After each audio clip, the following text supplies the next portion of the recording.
trīskausu kārts simbolizē tādu līksmi, tādu savienošanos, tādu kaut kādu ballīšu atmosfēru kaut kādā ziņā.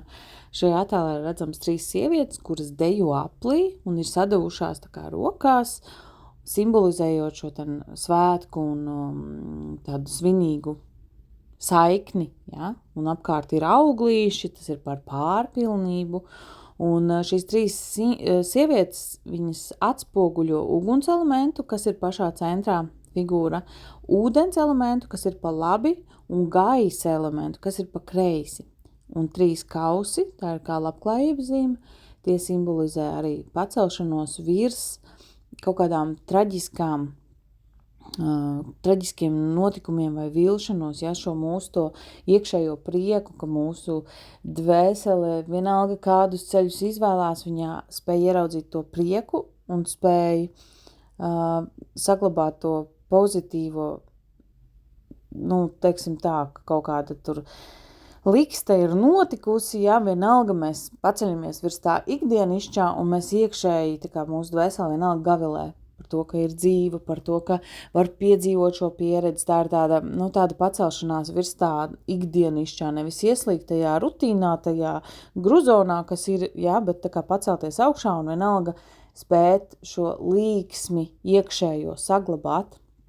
Šīs kārtas nozīme ir draudzība, kopiena, pulcēšanās, svinības, grupu pasākumi, saviesīgi, ja, tātad, kur sanāk vairāki cilvēki, satikšanās, atpūta, ja, svinības, kausu pacelšana.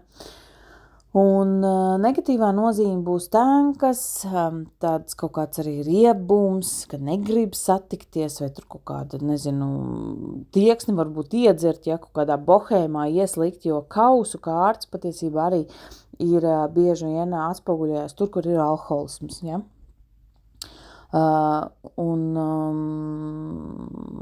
Jā, tā kā šito arī jūs varat likt aiz auss, un šis ir vēzītis un otrais dekanāts.